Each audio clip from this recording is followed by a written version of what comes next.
Merry Christmas. সবাই কেমন আছেন? আশা করি সবাই ভালো আছো। যে চলুন আমরা আজকে ট্রি সাজাবো। তার জন্য এই একটা স্টার ছিল, এটা গতবারেই নিয়ে এসেছিলাম, সেটা আপনারা দেখেছিলেন গতবারের ব্লগে। এইবারে আর কেনা হয়নি কারণ জিনিসটা সত্যি এখনও পর্যন্ত ভালো আছে, তুলে রাখা হয়েছিল। এটাও লাইটটা আমরা লাগিয়ে নিয়েছিলাম বাড়িতে। ওটা যখন লাগাবে তখন আমরা দেখো, ওটা কালকেই লাগিয়ে নেব। আর ট্রিটা সাজাবো, সেটাই আমরা কিভাবে সাজাই সেটাই আর কি দেখানো হবে। তো চলো আস্তে আস্তে করে আমরা দেখি। তো আমরা সব রেডি করছিলাম সমস্ত জিনিসগুলো।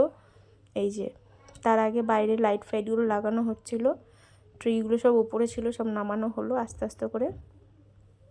নামিয়ে আমরা এই যে স্ট্যান্ডও অলরেডি খুলে ফেলেছে। আমি বললাম যে অলরেডি আগে খুলেই যখন ফেলেছিস তাহলে তো শুরু কর, নয়তো আরেকটু পরে শুরু করার প্ল্যান ছিল। তো যাই হোক, চলো। তোমরা কে কীরকম ট্রি সাজিয়েছো অবশ্যই কিন্তু কমেন্ট করবে। আর তোমরা খুব খুব আনন্দ করো, খুব মজা করো, প্রার্থনা করো সবাই। আমরাও তো অবশ্যই সবার জন্য প্রার্থনা করি আর করব। এই যে আম ট্রিটা এরকম করে আস্তে আস্তে করে খুলে সব কটা একটা একটা করে সান্টা আছে, ঢোল আছে, তারপরে বল আছে, এই সমস্ত জিনিসগুলো আমরা একটা একটা করে খোলাই ছিল, এইগুলো একটা একটা করে আমরা লাগাচ্ছিলাম। ওরা এইসব হোল্ডিং সিস্টেম ছিল, এইগুলো আমরা জাস্ট দিয়ে আর কি আটকানো হচ্ছিল যাতে পড়ে না যায়, সেরকমভাবে প্রোটেকশন করে লাগানো হচ্ছিল। আমি, আমার মেয়ে আর আমার ভাইয়ের বউ মানে জ্যোতি, সবাই আমরা একসাথে বসেই আর কি। সত্যি খুব খুব ভালো লাগছিল। গত বছরে ও ছিল না, খুব মিস করছিলাম, ও ভিডিও কলে ছিল। বাট এবারে সামনে সামনে এসে আমরা সবাই একসাথে সাজাচ্ছিলাম। খুব ভালো লাগে এই সময়টা, সত্যি খুব খুব ভালো লাগার একটা সময়। সারাটা বছর অপেক্ষা করে থাকার এই সময় আমাদের সাকসেস। সত্যি আমরা ভেবেছিলাম হয়তো এই বছরটা হবে না, কিন্তু যাই হোক প্রভুর আশীর্বাদে, প্রভুর ইচ্ছায় তা এটা হলো। তো অবশ্যই ধন্যবাদ জানাবো প্রভু যিশুকে। আজকে সবার বাচ্চারা অনেকে মোজা টানিয়ে রাখে সব গিফটস দেওয়ার জন্য। সত্যি এটা খুব ভালো লাগে। সবাই বাচ্চারা ভাবে হয়তো সান্টা এসে দিয়ে যায়, কিন্তু এটা তো সব বাবা মা মানে বড় যারা আছে, ভালোবাসা যারা আছে, তারা ছোটোদেরকে যতটা খুশি করতে চায়। দেখো সবাই আমরা তিনজনে মিলে আস্তে আস্তে করে সব গিফটসগুলো কিন্তু আমরা লাগিয়ে নিলাম অলরেডি। এর মধ্যে আমরা লাইটেরও একটু ডেকোরেট করব ভেবেছি, দেখা যাক কি হয়। আমরা গতবারে লাইটটা করিনি, গতবারে সিম্পলের উপর ছিল, আরও করছে আর ওরকমই আর কি করছে। তার মধ্যে তো ফোন আসছে, তাই যে এই লাইটটা ভাবলাম লাগাবো। দেখা যাক, যদি লাগানো সম্ভব হয় তাহলে লাগাবো, আর না হলে লাগাবো না।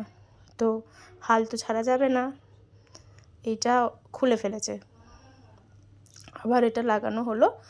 এই যে আমরা ট্রিটা রেডি করছি, আবার ভিডিও কলে অনেকেই ছিল, সবাই দেখছিল।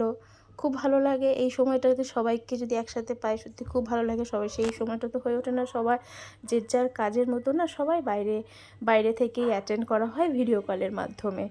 তো চার্চে যাওয়া হয়। তা এবছরে আমি যেতে পারিনি, আমার কপালটা খারাপ তাই। কিন্তু নেক্সট বছর যদি চান অবশ্যই যাব। আর হচ্ছে তোমার সাজাতে সাজাতে আমি দিদির ছেলেকে মানে আমার ছেলেকে খুব মিস করছিলাম উৎসবকে। ওই ছোট বাবাটা থাকলে ও এত সুন্দর করে সাজিয়ে দেয়, মানে ওর কাছে যদি যৎসামান্য জিনিস দাও ও এত সুন্দরভাবে ডেকোরেশন করে দেবে না, সত্যি খুবই সুন্দর করে ডেকোরেশন করে ও। কিন্তু দুঃখের বিষয় ও বেহালায় থাকে, ও তো চটপট তো আসতে পারে না, তো ছোটো, তাই জন্য ছোটো হলে কী হবে, কিন্তু খুব সুন্দর বড়দের মতন কাজ করে। তাই ও যদি থাকতো তাহলে আরেকটু ভালো মজা হতো সত্যি। আর একটু ওকে খুব মিস করছিলাম গাছটা সাজানোর সময়। আমি তারপরে ওকে ভিডিও কল করে দেখাই, ও মনটা একটু ছোট হয়ে গেল, কিন্তু ওকে সত্যি আমরা খুব মিস করছিলাম। আমি তো বিশেষ করে আমি বেশি মিস করছিলাম যে ও এত সুন্দর করে সাজায়, আমরা হয়তো ভালো সাজাতে পারি না। তাও তো আমরা করে নিলাম সবাই মিলে আস্তে আস্তে করে, সবাই টুকটুক করে। আমরা সারাটা বছর ওয়েট করে থাকি জানেন তো আজকের এই দিনটার জন্য, 25শে ডিসেম্বর। আমাদের পুরো ডিসেম্বর মাস জুড়েই সময়টাকে পাওয়ার জন্য সত্যি আমরা একটা বছর ধরে ওয়েট করে থাকি। পুরো ডিসেম্বর মাসটা জুড়ে আর কি আমরা সেলিব্রেশন করা হয়। মানে আমরা প্রত্যেকটা দিন আমরা প্রভু যিশুকে উইশ করি। প্রত্যেকটা মানে পুরো ডিসেম্বর মাসের 1 তারিখ থেকে আপ টু 31st অবধি আমরা প্রভু যিশুকে বার্থডে উইশ করা হয়। খুবই মানে প্রার্থনা তো চলেই, আমাদের তো মাস্ট হচ্ছে প্রার্থনা চলেই, গান হয়, আনন্দ হয়, ভীষণ ভীষণ মজা হয়, খুব আনন্দ সহকারে হয়। এবারেও সাজানোর সময়ও খুব আমরা আনন্দ করেছি, সত্যি খুব ভালো লেগেছে। তোমরা কে কে এরকম করো আমাদের কিন্তু অবশ্যই কমেন্টে কিন্তু জানিও, তাহলে খুব ভালো লাগবে। আর ভিডিওটা কে কোথা থেকে দেখছো বলো। আর হচ্ছে দেখো, লাইট লাগানোর পর ফাইনাল রেজাল্ট হচ্ছে এই দেখো। যদি ভালো লাগে তাহলে অবশ্যই একটা লাইক, কমেন্ট আর সাবস্ক্রাইব করতে কিন্তু কখনো ভুলবে না, তাহলে নেক্সট ভিডিওগুলো চটপট কিন্তু তোমাদের কাছে পৌঁছে যাবে। দেখো এত সুন্দর, আমার তো খুব পছন্দ হয়েছে বন্ধুরা। তোমাদের কেমন লেগেছে কিন্তু কমেন্টে অবশ্যই জানাবে। লাইট দেওয়ার পর সত্যি একটা পুরো অন্যরকম একটা লুক চলে এসছে। খুব খুব ভালো লেগেছে আমার। তোমাদের কেমন লেগেছে বলো। তার মধ্যে ছিলাম আমি, আমার এই পুচকু, আর হচ্ছে আমার ভাইয়ের বউ। মা তো রান্নাই করছিল। এটা হচ্ছে আমাদের ফাইনাল লুক। অবশ্যই কিন্তু কমেন্ট করে জানাবো, তোমাদের প্রত্যেকটা কমেন্টের রিপ্লাই দেওয়ার চেষ্টা করব। কেমন, কে কোথা থেকে দেখছো অবশ্যই কিন্তু জানিও। তাহলে নেক্সট ভিডিওতে দেখা হবে। ওকে, সবাই ভালোভাবে কাটিও। Happy Christmas.